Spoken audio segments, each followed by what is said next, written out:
¿Qué tal, amigas y amigos? Nos encontramos nuevamente aquí para compartir una nueva charla en Conectadas y Conectados. En este caso estamos con Luciano Pereira, quien es docente, profesor de historia y es titular desde hace tiempo de la Dirección de Patrimonio Histórico y Archivo de la Municipalidad de Villanueva.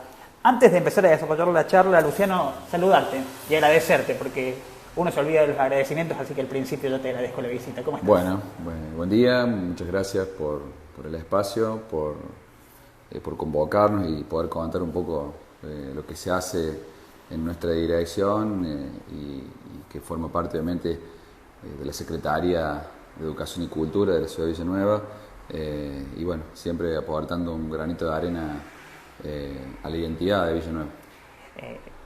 ¿Cuáles son las tareas o en qué se encuentran ahora abocados desde la dirección? Sé que tienen diferentes perfiles o diferentes cuestiones porque la historia y el patrimonio de Villanueva debe ser inabarcable por la cantidad de años que tiene la ciudad, camino al Bicentenario prácticamente, eso lo vamos a desarrollar después.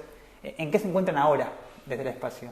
Bien, nosotros, bueno, en lo que es la planificación del año 2023, bueno, que es un trabajo que hacemos siempre en conjunto con nuestra secretaria, que es Marcela Unzueta, y el responsable del programa de Cultura Científica y Técnica, Guillermo Bobo, que viene desde Córdoba a acompañarnos y apuntalar esta gestión.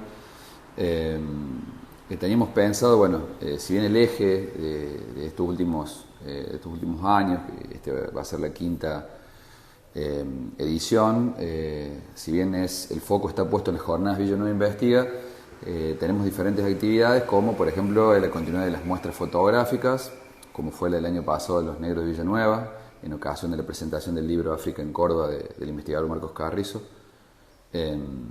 Además de eso, este año estamos preparando una que se llama la Frontera Interétnica, con dibujos de Eleodoro Marenco, que es un pintor costumbrista argentino. Y bueno, para lo que fue el mes de la memoria preparamos una especie de cine de debate, donde tuvimos una convocatoria realmente que nos sorprendió, superó las expectativas, nos quedó chico el punto digital y bueno, y hemos recibido dentro de las felicitaciones del público en general de la posibilidad de seguir continuando esta cuestión del cine de debate. Entonces bueno, estamos en eso. Estamos preparando una especie de charla, conversatorio, estamos definiendo el formato que le vamos a dar para el mes de mayo, que sabemos que es muy importante en Villanueva.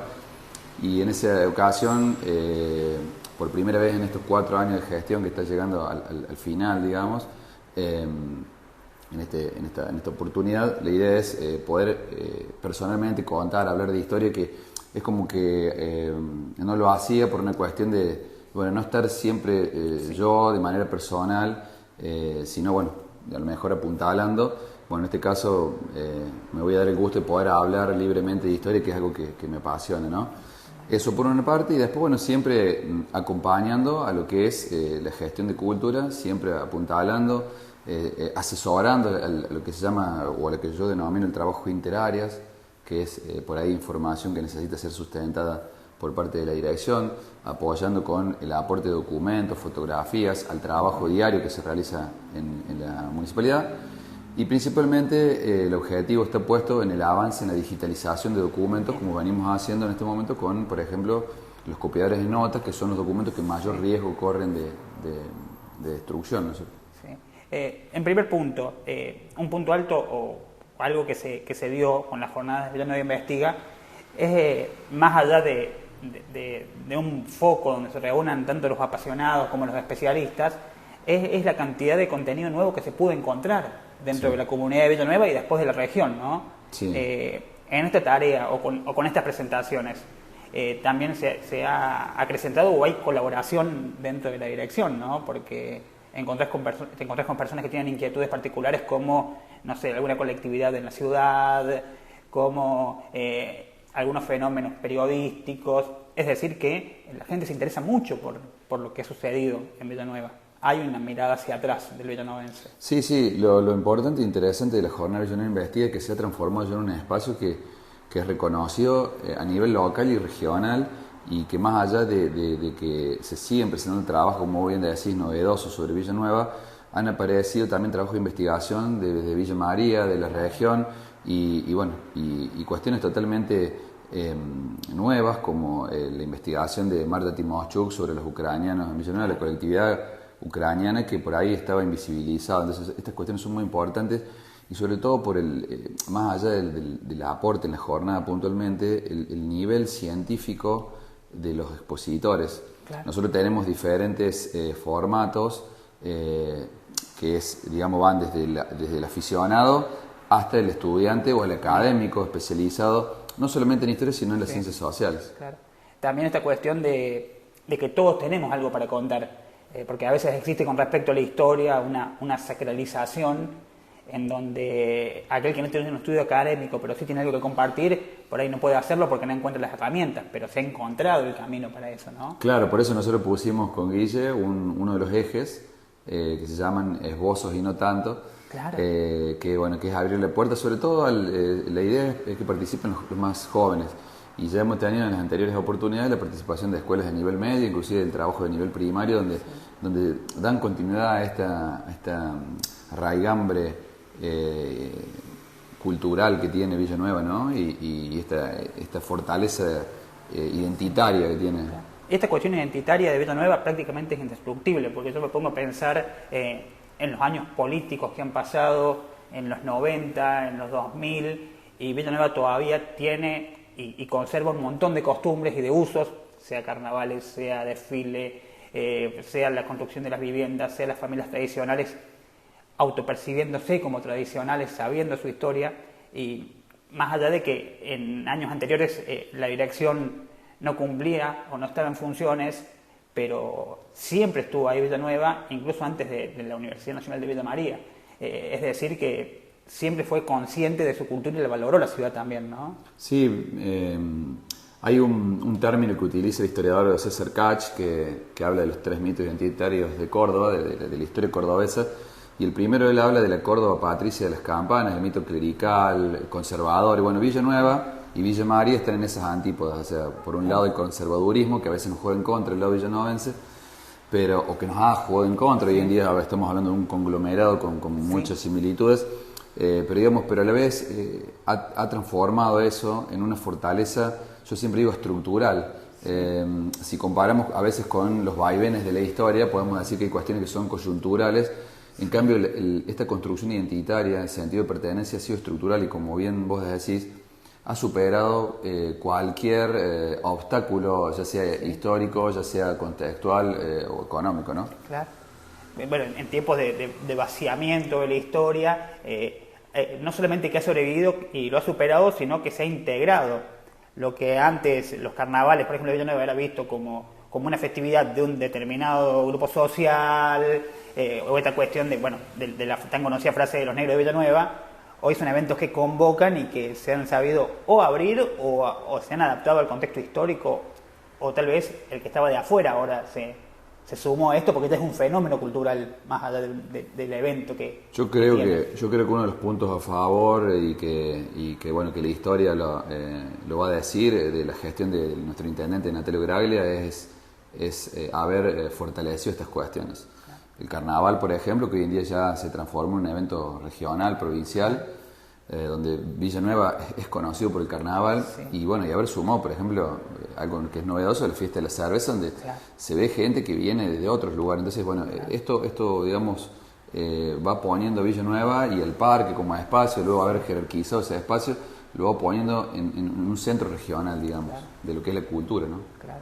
Y a nivel cultural, el folclore también permanece en Villanueva, que tal vez tiene menos visibilización a nivel medios de comunicación, a nivel de actividad, pero hay un montón de academias y hay un montón de gente que participa, y en los desfiles se ve toda la cantidad de gente que practica actividades, que imagino que en el archivo debe haber mucho de esto también.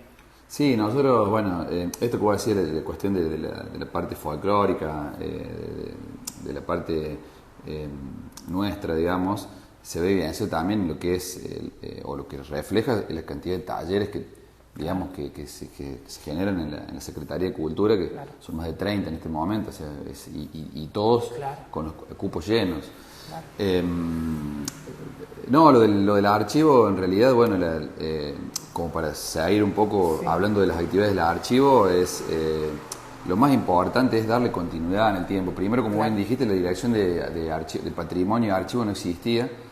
Empezamos trabajando con la recuperación del archivo porque personalmente consideraba que era una contradicción que Villanueva, digamos, donde nos jactábamos de tener tanta historia, el archivo estuviera cerrado y que los que investigáramos no teníamos ese espacio, teníamos que buscar información en otros lugares, o en Villa María inclusive.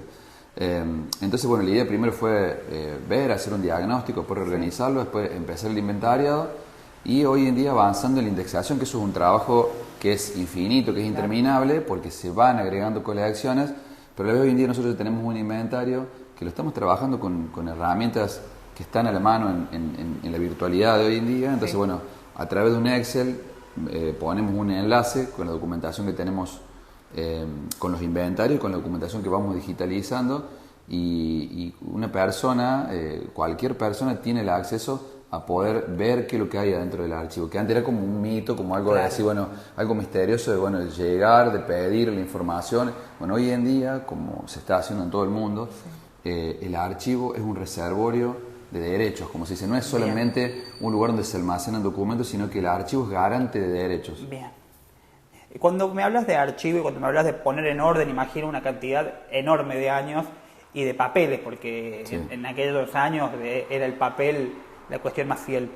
¿Cómo es la cuestión de decir, bueno, este papel está catalogado, está guardado su existencia, pero cómo evito que tenga archivos históricos valiosísimos y que sean en menor cantidad o volumen que, no sé, no tengo idea cómo se maneja un municipio, pero es que una factura de un café que compré para el despacho de X secretaría? ¿Cómo evito yo esa cuestión de la cantidad de papeles que deben haber quedado durante los años, que ya están obsoletos? ¿Tienen valor todavía? ¿Se pueden escanear y guardar? He escuchado hablar de la cuestión de una ley de expurgo que se aplica en algunos lugares. No sé cómo lo manejan ustedes. Sí, en realidad nosotros cuando entramos al archivo nos encontramos con documentación que había sido resguardada, que había como un comentario, un vox populi que se habían llevado, que una cosa y otra, y en realidad estaba todo. Y algunas cuestiones que faltaban, las recuperamos también, estaba en manos de algunos historiadores que, como dice Mari Felipe, se consideran los guardianes de la historia, y entonces ellos por ahí piensan o pensaban Claro. que eso nadie lo iba a resguardar. Bueno, todo eso se recuperó, creo que dimos credibilidad a la comunidad de investigadores de Villanueva. Y bueno, y comenzamos este inventario, este nuevo inventario del reemplazo de lo que son las cajas de cartón por las cajas. Es un plástico especial para evitar el tema de la humedad y la temperatura. Reacomodamos todos los espacios, las estanterías dentro de lo que es la batería de documentos.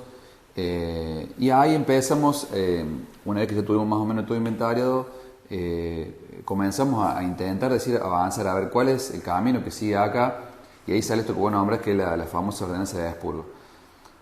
Por ahí es una temática que lamentablemente, como no es tan popular, a veces no se habla, no se conoce, y la gente, bueno, obviamente no exige por eso, pero en realidad una ordenanza de expurgo es fundamental para que la documentación tenga dinámica en su vida. O sea, una documentación, hay un decreto provincial, para explicarlo más fácilmente, Sí. que te establece la fecha en que hay que resguardar cada documento. Como bien dijiste vos, un ticket de caja tiene 5 años de validez y después puede ir a expurgo. O sea, y cuando hablamos de expurgo podemos hablar claramente de destrucción o de, por ejemplo, de reciclado. Hoy en día que hablamos de la economía circular, ¿no es cierto? Reciclar, reducir y reutilizar. Claro. Entonces, bueno, Villanueva y Villa María no tienen esta ordenanza, y a veces porque se confunde con este miedo de decir, bueno, vamos a destruir documentos importantes. Y en realidad, una ordenanza de expurgo no la dinamiza solamente el archivero, sino que es parte de la comunidad en general, porque eso tiene un procedimiento donde hay varias etapas, donde se va catalogando y después finalmente se decide el lote que se va a expurgar. Bueno, nosotros necesitamos urgentemente en Villanueva una ordenanza de expurgo para poder darle continuidad al archivo, porque en este momento nosotros no podemos hacer un traspaso documental desde el mismo municipio, desde el archivo intermedio que se llama, porque no tenemos esa ordenanza. Entonces eso es algo vital que ahora a futuro yo vengo presentando. Lamentablemente, bueno, no he tenido el acompañamiento de la parte del Consejo Deliberante. Por ahí yo entiendo la responsabilidad que ellos tienen para tomar una decisión, Y bueno, sigo insistiendo, todos los años voy presentando esa nota para ver si podemos avanzar. Sí, me acompañaron en lo que fue la ordenanza de patrimonio, la nueva ordenanza de patrimonio, que nos permitió, por ejemplo, seguir identificando construcciones en la ciudad y en el cementerio, construcciones patrimoniales con una nomenclatura específica. Y bueno, esto es parte de la tarea diaria, digamos, y también yo digo, no deja de ser una tarea pedagógica de poder visibilizar algunas cuestiones como esta de la ordenanza de expurgo, para que toda la sociedad vaya entendiendo la importancia y a la vez, como siempre digo, para las futuras generaciones, de decir, bueno, esto sirve, esto se resguarda y esto no. Claro. Nosotros en el Archivo Villanueva tenemos documentos desde 1857, o sea, una importancia, sí. Yo diría a nivel nacional, ¿no? Claro. Tenemos las cartas, por ejemplo, de Paunero a Mitre durante la invasión porteña al interior, la llamada pacificación y reorganización nacional de Mitre, del año 1861, y están en Villanueva, y están en papel de puño y letra de Paunero, por ejemplo. Increíble, para alguien especializado en esas cosas, imagino los pelos de punta cuando uno se encuentra. Sí, te genera alguien que, digamos, esto tengo que decirlo de modo personal, ¿no? A uno que le apasiona, es como que no tiene precio tener la posibilidad de estar en contacto con ese tipo de material, ¿no? Claro. Me hablabas de las casonas, de las casas, de las edificaciones, y también me hablabas del cementerio. Y algo que tiene Latinoamérica en particular es que el cementerio siempre ha estado olvidado, ha estado lejos, ha estado entre paredones, para que no se vea hacia adentro, como una cuestión de un lugar más allá de todo, como un lugar que ya de por sí es silencioso, pero del que no se habla. No hay políticos que vengan a prometer hacer un cementerio nuevo o hacer crecer el cementerio o cualquier actividad. Y ustedes han tomado el desafío de revalorizar un espacio donde también vive la historia y se puede contar de otra manera, ¿no? Sí.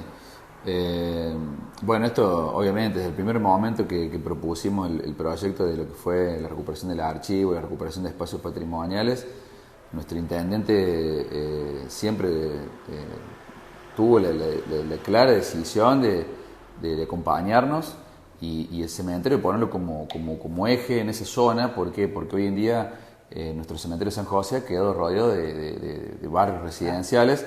Entonces, bueno, por eso se tomó la decisión de pintarlo, de hacer, por ejemplo, en su momento lo que fue la recuperación de la capilla del Osario, que fue una obra importantísima.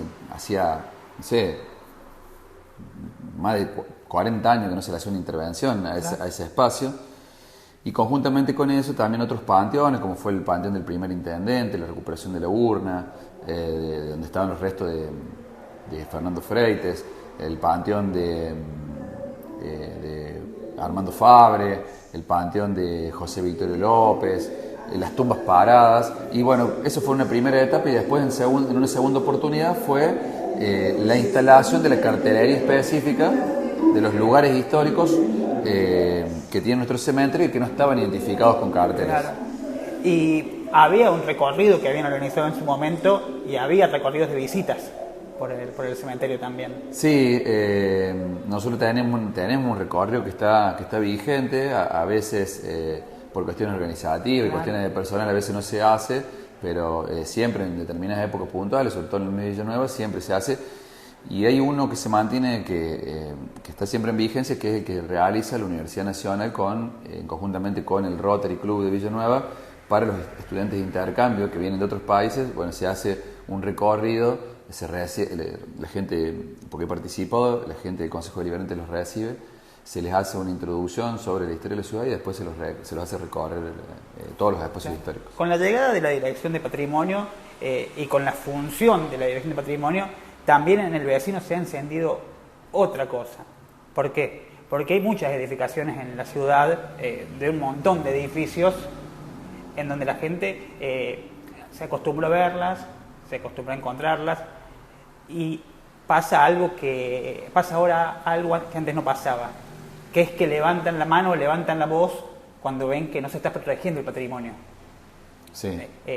Tal vez antes no existían tales reclamos porque no existía el lugar donde hacerlo, o bien porque este mismo lugar es el que les ha hecho darse cuenta de que hay que protegerlos, ¿no? Porque me imagino que que todas las casonas que hay en Villanueva, ahora cuando ya un vecino ve un mínimo movimiento, automáticamente se comunica con vos o utiliza las redes y dice, che, no, que no toquen la fachada, que respeten estas cosas.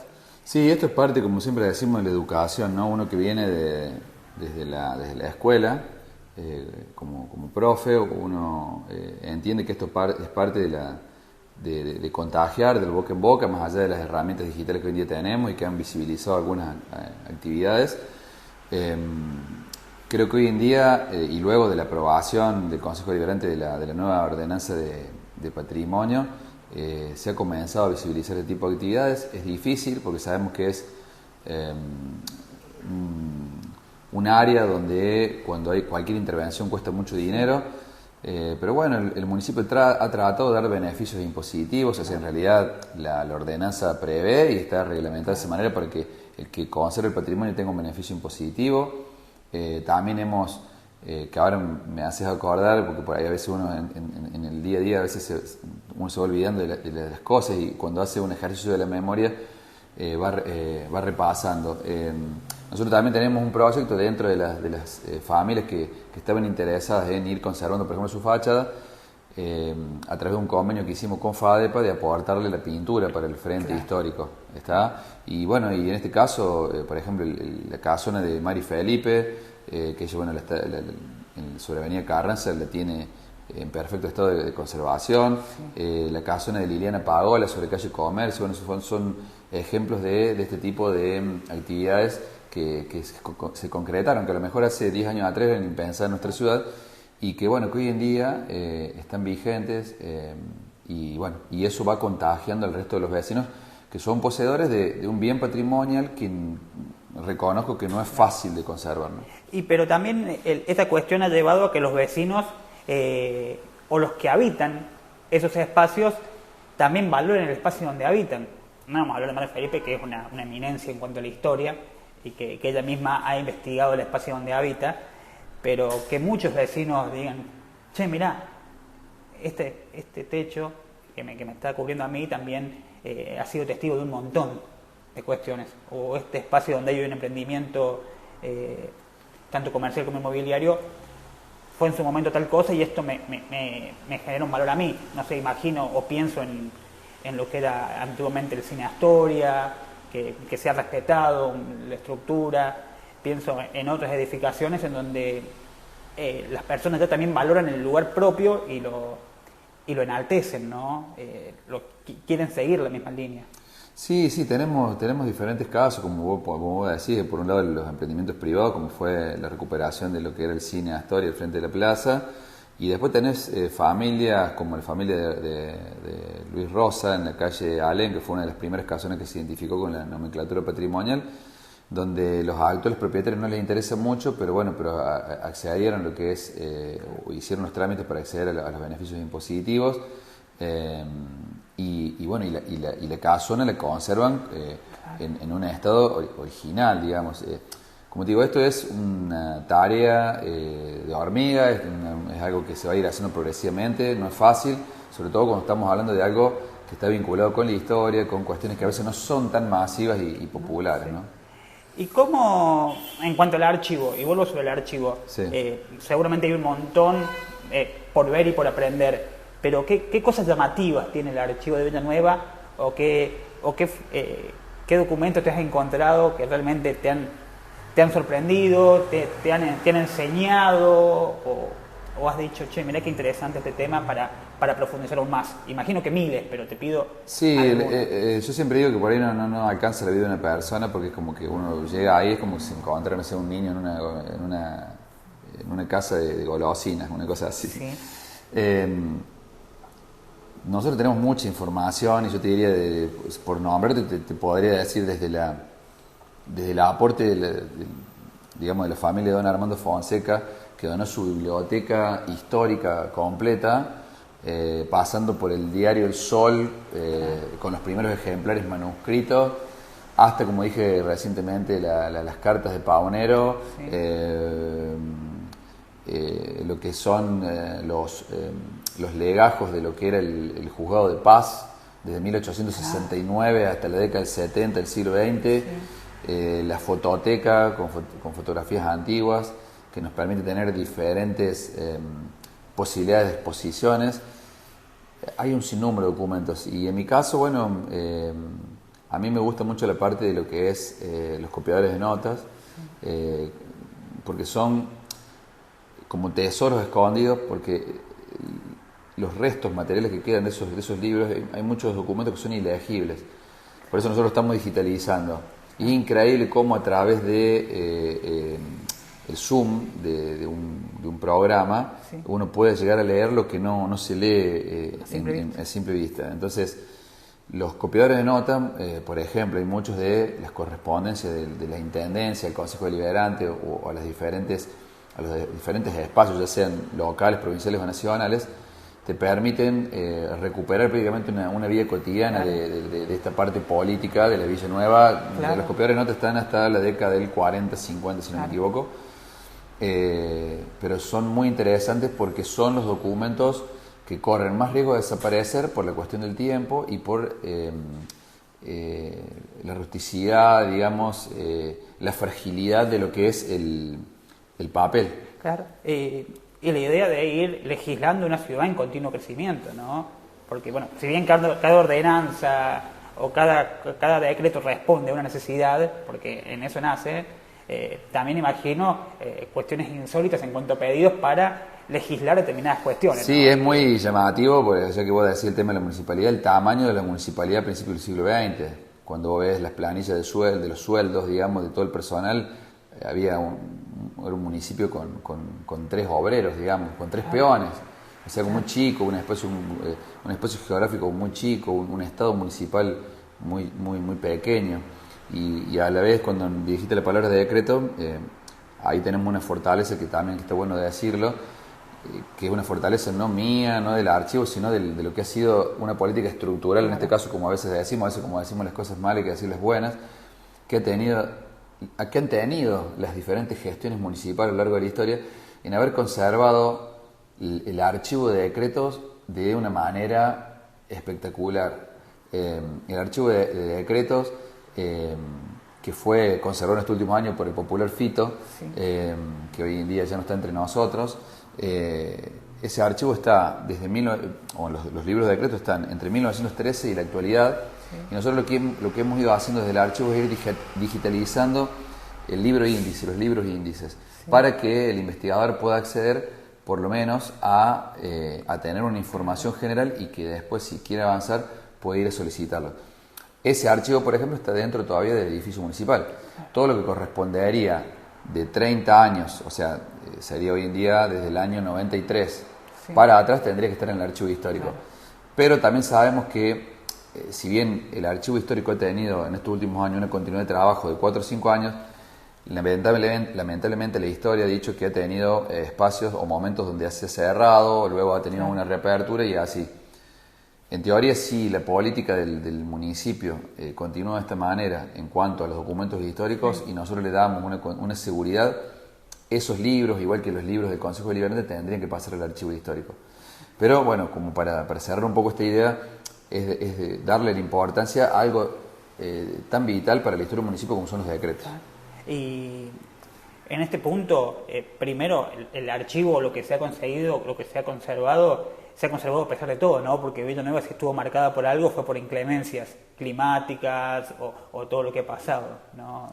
Sí, a veces ha pasado por esfuerzos personales. Por ejemplo, no me quiero olvidar de Roberto Borghi, por ejemplo, que fue un comisionado municipal en su momento, un personaje, digamos, que ocupó diferentes cargos en todas las instituciones en la ciudad.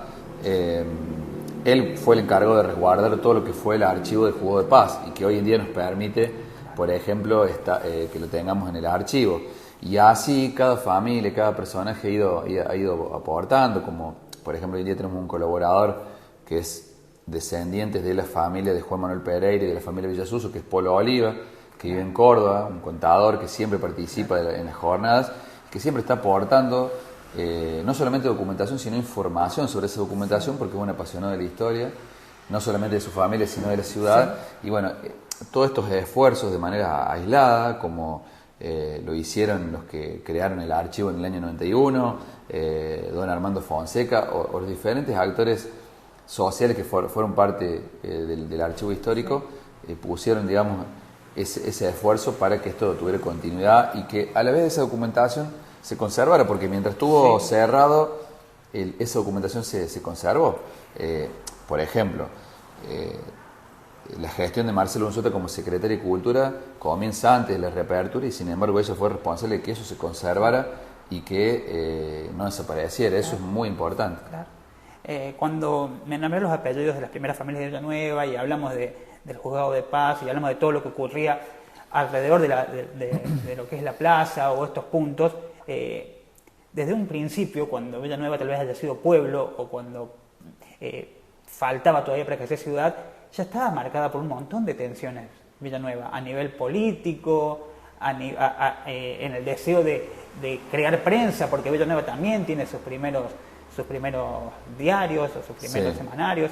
Es como que siempre existió fue un caldo de cultivo para algo, o estuvo en ebullición constante la ciudad, ¿no? Sí, Villanueva como buen núcleo de origen clerical, conservador, desde su principio tuvo una simetría a nivel social, a diferencia de Villa María, que nace obviamente del ferrocarril con un origen más de clase media, si se quiere. En cambio, Villanueva, las cuestiones de simetría social estaban muy a la vista, y como bien vos decís, uno de sus primeros ejemplares del periodismo local fue el diario El Chupaganso, que era un diario social de la sociedad, si se quiere, aristocrática de Villanueva. O sea, si bien hay fotos donde muestran, por ejemplo, algunos niños del club parroquial, muestran rasgos de lo que era la población popular de Villanueva, es más para la gente de una clase social. Por eso decimos, era yo como a veces digo esta frase, una isla criolla en el mar de la Pampa Gringa. Villanueva siempre fue como esa aldea en términos de Capdevila, de Luxo Capdevila, esta aldea rica y señorial, en esos términos, así literalmente hablando, ¿no? Y bueno, y eso se fue tensionando y fue también cuna de lo que fueron las ideologías que se fueron gestando en nuestra historia. O sea, fue cuna del conservadurismo, después del Partido Demócrata, de Cárcano. De hecho, el parque en primera instancia se llama Ramón Cárcano, estando él en vida.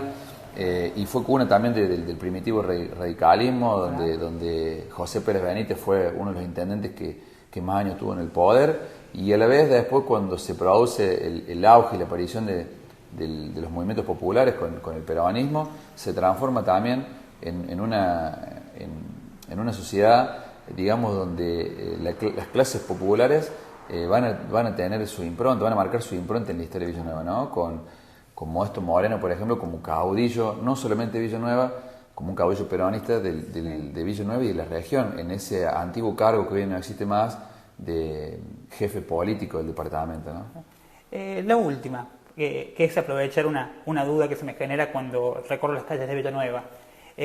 Yo recuerdo que antes la calle que hoy es Modesto Moreno lleva el nombre de Buen Orden, si no me equivoco. Me acuerdo de calle Comercio, Avenida Libertad. Había como nombres que respondían a valores en cuanto a la nomenclatura de las calles, ¿no? Sí. ¿Hay alguna más que se te venga a la memoria, que te hables revolviendo papeles? Sí, yo lo que he ido encontrando, que es algo también que me interesa, hay una que ya te lo digo, que no puedo saber cuál es, que es el nombre. Sé que la calle es Constitución, el nombre era Constitución, todavía no puedo descubrir cuál era. A veces pienso que es la Marco Juárez, porque Marco Juárez se puso después del gobierno, entonces me parece que puede llegar a ser esa, que en algún momento también se llamó Eva Perón, durante la coyuntura peronista. Pero sí, como bien dijiste, la Modesto Moreno era Buen Orden, después Comercio, Libertad, Florida, Independencia, son todas calles de nombres originales. O sea, eso también te va dando la pauta hacia dónde hacia dónde crecía la ciudad, un poco más hacia el sur, ¿no? Claro. No corría para el lado del río, sino para el otro sector. Recién en la década del 20, cuando se proyecta lo que hoy en día es el barrio Villa del Parque, que era donde estaba el basural del pueblo, o sea, cuando se construye el puente Alberdi, el actual puente Alberdi, que se llamó Juárez Selman también en su momento, cuando se proyecta toda esa construcción del puente y ese sector, ahí empiezan a aparecer calles en el barrio Residencial América y en Villa del Parque, y aparecen las calles, bueno, el 25 de mayo ya estaba, pero aparece todo lo que es Rivadavia, Sarmiento, Alem, España, y había una calle Chile que desapareció, que considero que estaba en la zona donde sería la bajada sobre calle, sobre Avenida Carranza hoy en día, que en su momento se llamaba Boulevard Juan Bautista Carranza. El tema de las calles es muy interesante porque va marcando, por ejemplo, la calle Comercio en su momento se llamó José Pérez Benítez, después volvió a llamarse calle Comercio. Mitre le saca el nombre perdón, no Mitre, el intendente Isidoro Paviotti cambia el nombre de la calle, que ahora se llama Mitre, la actual calle Mitre, que era originalmente se llamaba Artes. Bien. Entonces, bueno, estas cuestiones fueron, digamos, dándose de acuerdo a la gestión de turno y el contexto político, ¿no? Claro. Y qué buena esta cuestión o ese hablar de la nomenclatura anterior, valorando un poco la historia o valorando o que tenga una referencia en un contexto histórico. Claro. ¿Por qué? Porque a veces uno viaja a otras ciudades, a otros pueblos y por medio de sus calles puede conocer su historia, y me parece que eso también se está perdiendo en algún punto. Bueno, en ese sentido yo había propuesto hace un tiempo atrás, pasó un listado del Consejo Deliberante, porque siempre se falta el nombre de calles, de religiosos, más allá de la cuestión de pregonar la fe cristiana o no, eso que es libre hoy en día, que sabemos que hay una diversidad de creencias. Los sacerdotes o curas tuvieron mucho peso en la historia visionaria, inclusive tuvimos sacerdotes que fueron intendentes. Entonces pasamos y hay un nombre que sí o sí tiene que ser reconocido, que es José Buteler, por ejemplo.